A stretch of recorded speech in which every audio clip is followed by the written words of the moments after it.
Hello, Assalamualaikum guys. Hi, welcome to my channel. So for today episode is quite different from my previous episode.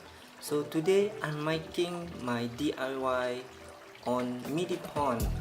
It's perfect just to raise my little guppy.